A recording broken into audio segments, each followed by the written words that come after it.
kugira ngo mpere ku ingingo yo kuvuga ubuhamya Minisitiri Bizimana yatugejejeho. Hari ubundi buhamya burebure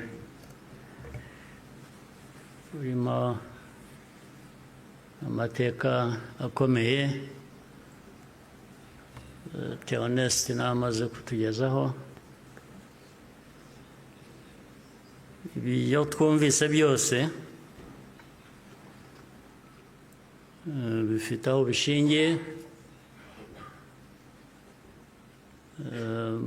ni ukuri. Abafite uko babihakana cyangwa babihakanya, ngira ngo bafite akazi gakomeye kugira ngo uhindure amateka nk'ayo y'abantu nk'abandi, uyagire uko ushaka, yaba mu gihugu hano, byaba hanze, cyane cyane bakunze guhindura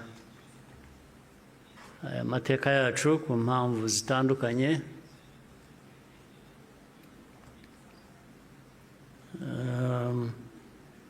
Ibi rero ngira ngo bafite ibyo bazahangana nabyo kugira ngo abantu bahindure amateka nk'aya bayavuga ukundi. Ariko icyo navuga nk'ibyo Theoneste yavuze,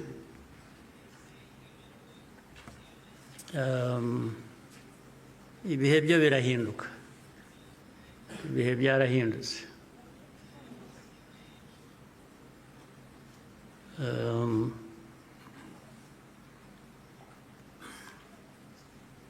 Nta uzongera gupfa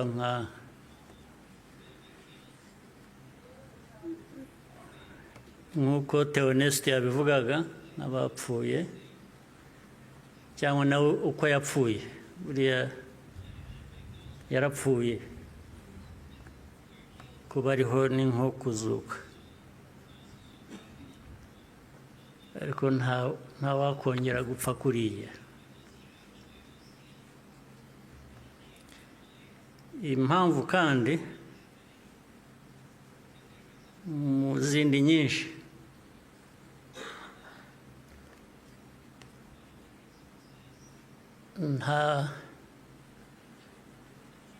ntabwo wakwica umuntu kabiri.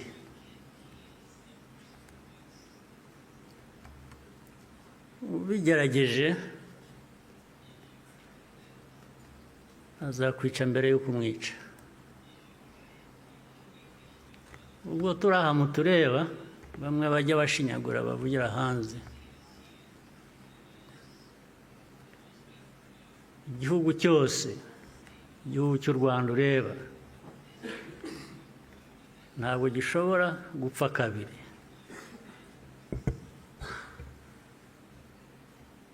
Mbere y'uko wakwica u Rwanda azakwica. Ntabwo wakwica abantu kabiri, ntibibaho. Tureba aha ntabwo twapfa kabiri. Ari twe bakuru, ari abana bacu, ntawe uzabica kabiri, ntibishoboka, ntabwo byakunda.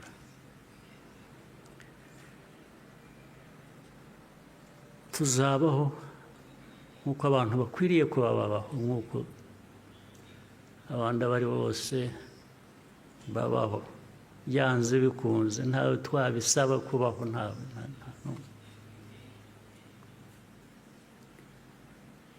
Uko mbivuze uku, hari ababyumva ukundi cyangwa hari abazabisubiramo ukundi, ariko uko mbivuze ni uko nguko aba ariko mu gutwara.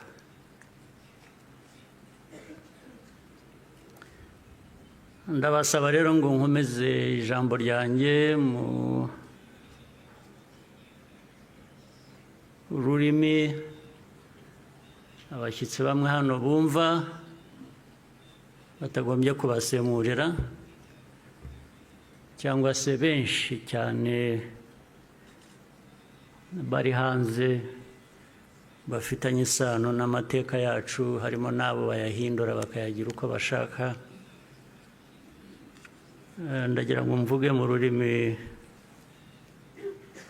bashobora kumva ntawe basemuriye.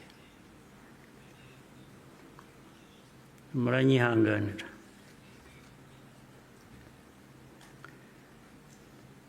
Today, we gather again in remembrance to everyone present and watching online. Thank you for joining us on this important day.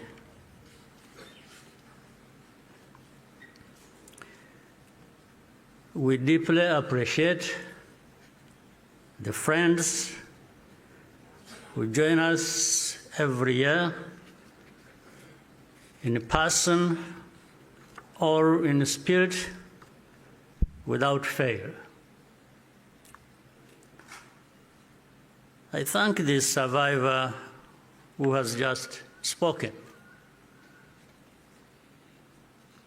These testimonies keep memory alive for all of us and for those who will follow us. Kwibuka carries profound meaning for our nation.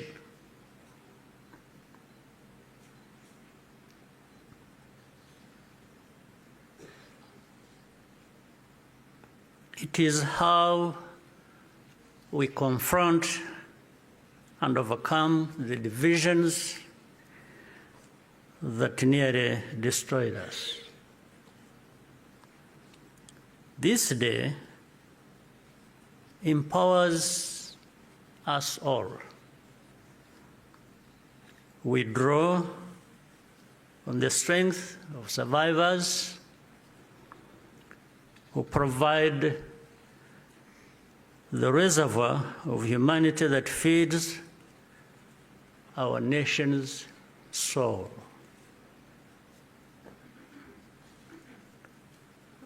To all survivors, know that you are not alone.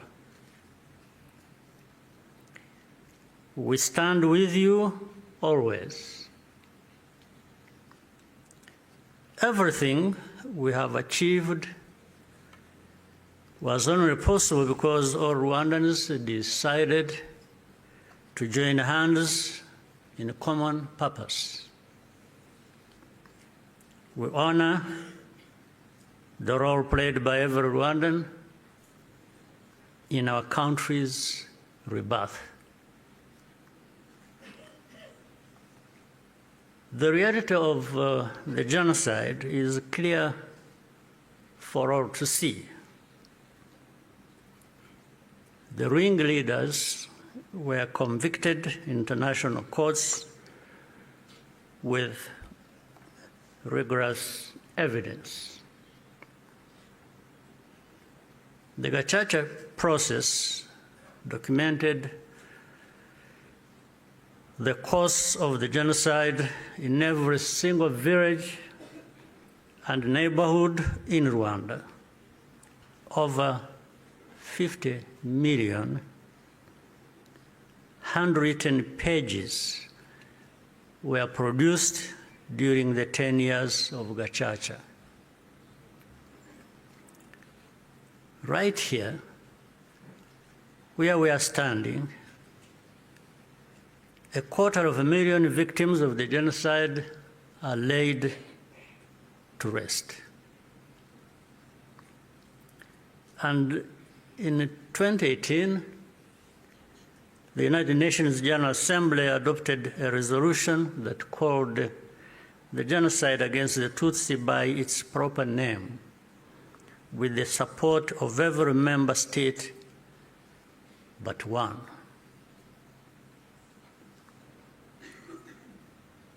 The truth is undeniable, and yet we still find people sowing doubt and twisting the facts up to today.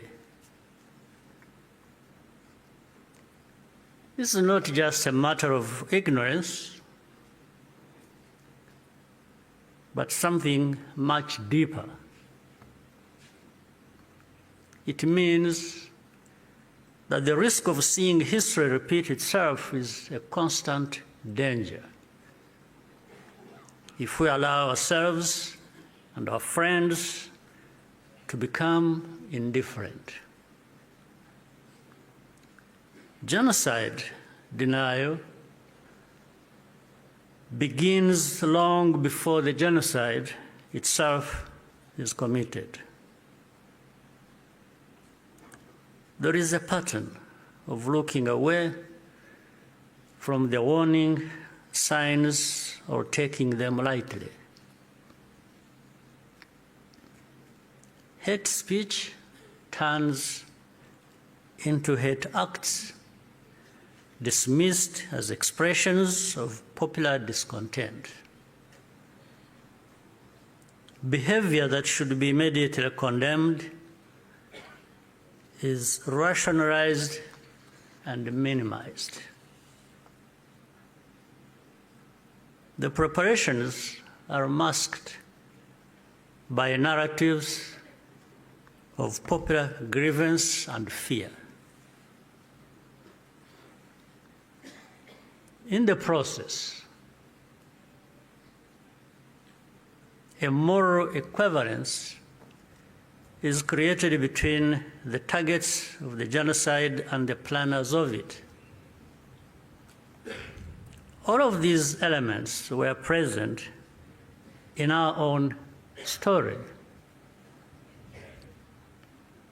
There are some who pretend that the genocide against the Tutsi was a spontaneous event. That's not true. It was carefully prepared and carried out in plain sight.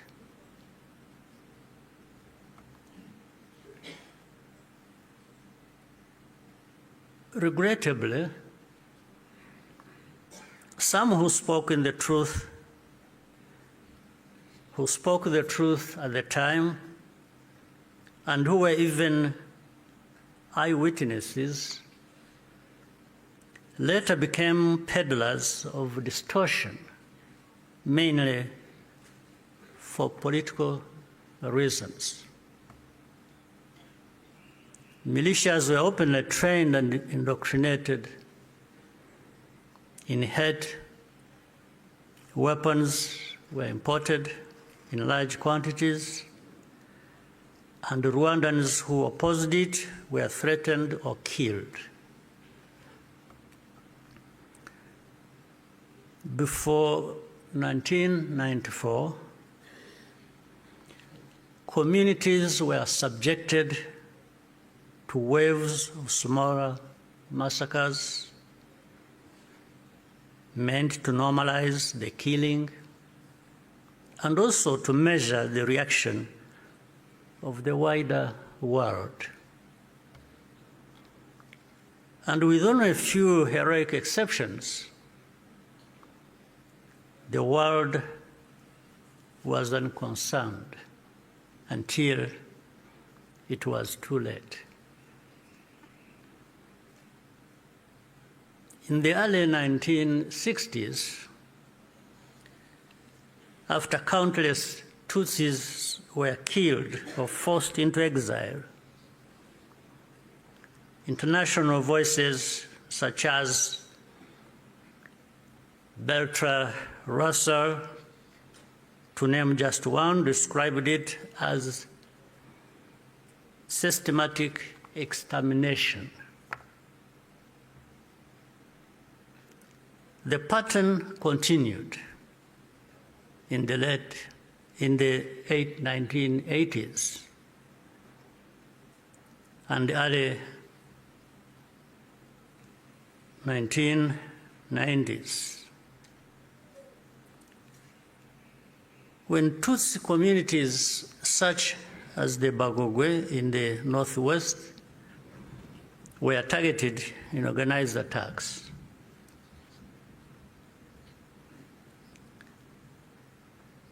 in 1993,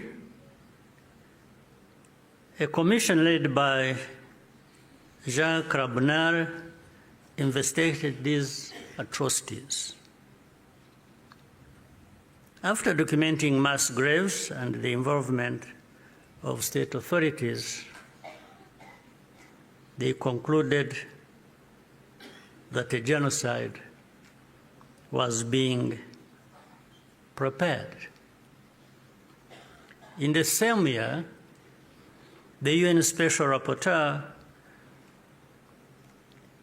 Bakri Weli Ndiaye, warned that organized propaganda portraying the Tutsis as enemies was spreading openly, helping prepare the population for mass violence.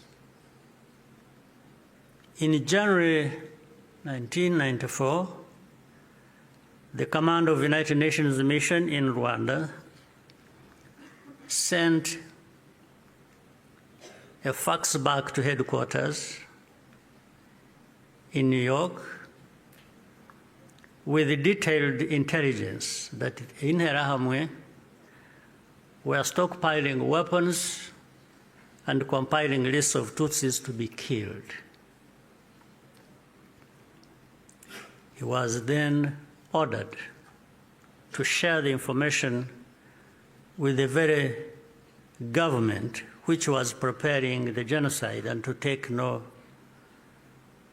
further action. And sadly, the reaction today is no different here in our region. And we can see it right before our eyes. When the genocide began, the nature of the crime was immediately obvious. All Tutsi were targeted because of their identity. Nowhere was safe, including churches and schools. That horrific reality only underscores the humanity and the courage of the Rwandans who took risk to provide hiding places for their fellow citizens.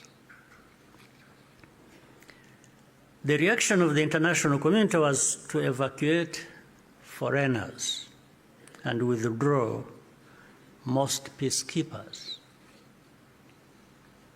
At Eto, Kicyunamo, when the peacekeepers withdrew, thousands of desperate Tutsi were left to die. Such scenes were repeated across the country. If these forces had instead been supported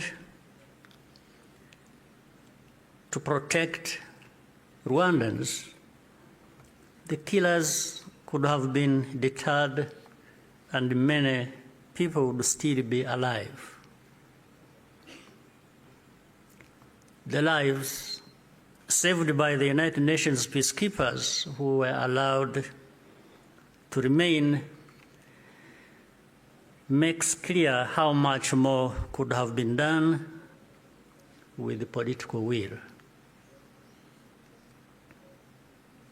Even as the killings accelerated, the language used to describe what was happening itself became a matter of calculation. Genocide is defined in international law precisely to create an obligation to act. To witness such a crime and deliberately refuse to use the term is, in effect, genocide denial, perhaps even a form of aiding and abetting. The technology existed to disrupt the radio broadcasts that directed the killings. The planes capable of jamming those signals were available. Officials even calculated the hourly cost of the mission. In the end, the operation was deemed to be too expensive and potentially also a violation of Rwanda's sovereignty. So the cost was more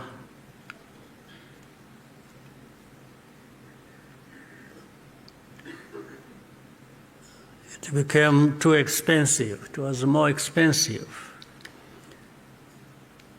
especially when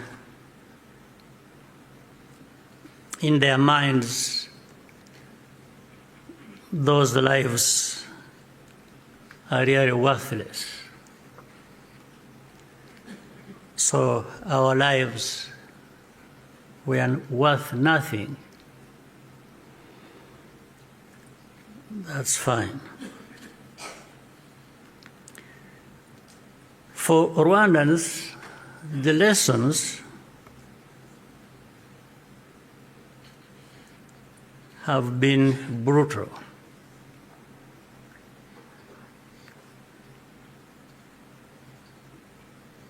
And those lessons have not been forgotten.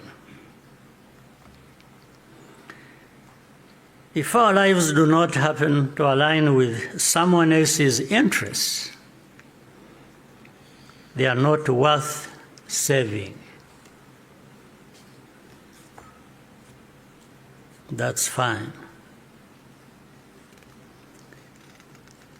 And so it had to be the Rwandan Patriotic Army that led the campaign against the genocide and ended it. Our deepest source of grief was always that we could not arrive earlier. This is a simple truth of history, which many today still have reservations about acknowledging, for reasons we do not and maybe will never understand. The culture and character of today's Rwanda Defense Forces, RDF, was forged in those dramatic moments. It guides the conduct of our forces who serve abroad excuse me, in peace-building missions,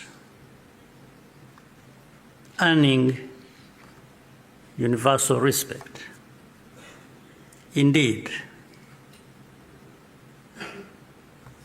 no sanctions or insult from outside can ever tarnish the honor and integrity of Rwanda's defense and security forces, who are among the finest that can be found anywhere.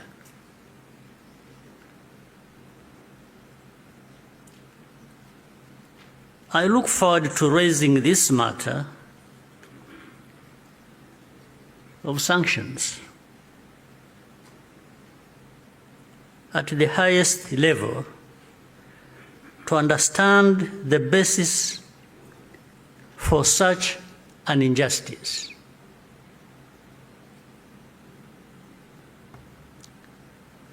Rwandans understand the cost of tolerating extremism, and our central security principle is to put the protection of civilians first.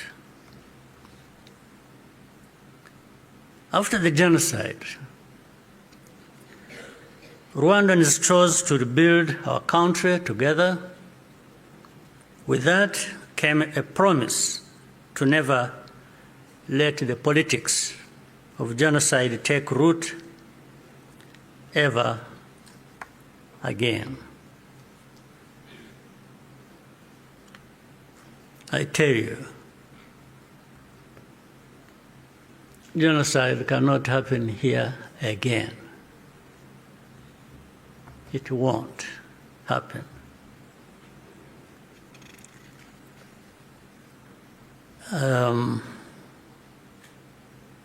Even with those noises you hear in the region of people gathering from Europe, from wherever, and meeting in Kinshasa and bringing the son of Habyarimana and relatives and others from wherever and gathering, all of that is just noise. It cannot amount to anything that will happen here of that kind again. It cannot happen. And I'm saying this not just as a person. And I'm just saying it because I know every Rwandan, young and old, is as determined and is saying so, like I'm saying now to you.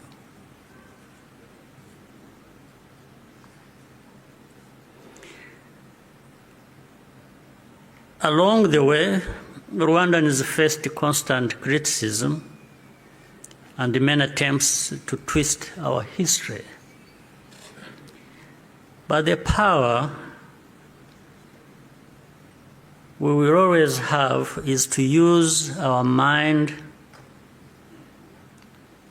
to see the truth, and our voices to speak up when something is not right. You can never silence us in whatever form. We must be clear about the dangers that remain. When the genocidal government collapsed in July 1994, the soldiers and the militia fled across the border into DRC, forcing millions of civilians along with them. Inside the camps, they organized into what is now known as FDLR and launched a sustained cross-border insurgency against Rwanda, claiming tens of thousands more lives. This was the period known as the Abacengezi insurgency, and the western border was only fully secured by the end of the 1990s through the combined efforts of our army and the brave residents of those areas. And since then, our defensive measures have been aimed at ensuring that such attacks can never again be made across our borders. This is not a problem that should be left to Rwanda alone. Doing so only rewards those behind the threats, while Rwanda is penalized for standing up for itself. Imagine a farmer whose field catches fire. At first, the flames are small. A few neighbors think it does not concern them. Others say the wind will change and the fire will die out on its own. So they watch and wait. But the wind does not change. Meanwhile,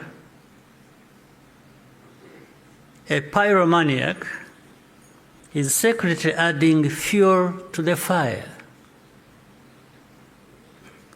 So the fire spreads from one field to another, and then into the forest and the towns and beyond. Only then do people run with the buckets of water and call for the establishment of a fire department. Africans, more than most, should understand that the danger of moral passivity in the face of hatred and violent extremism.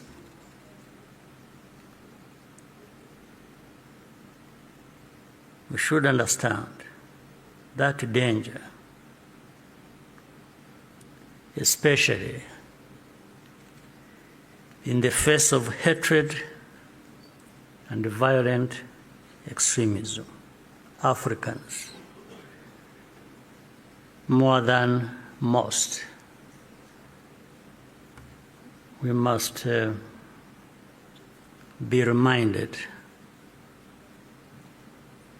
by all this history. Today, our continent accounts for the majority of the world's active conflicts. In 1994, Africa's collective institutions also failed to respond. I say this because the call for African sovereignty, legitimate and necessary as it is,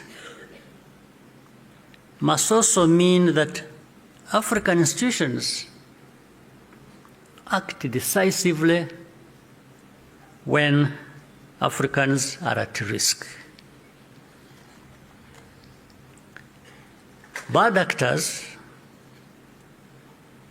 must not be allowed to hide behind the principle of sovereignty, to evade responsibility for abuses or deny citizens their rights.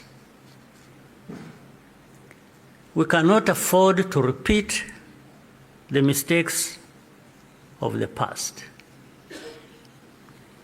Genocide ideology is still spreading in our region.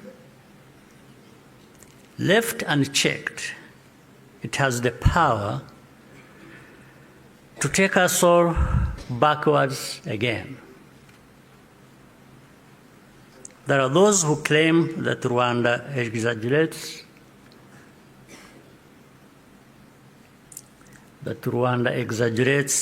these concerns, or that we have ulterior motives. This is not only false, it exposes the deep cynicism that led to the tragedy we commemorate today. What sustains Rwanda today is the unity of Rwandans and the convictions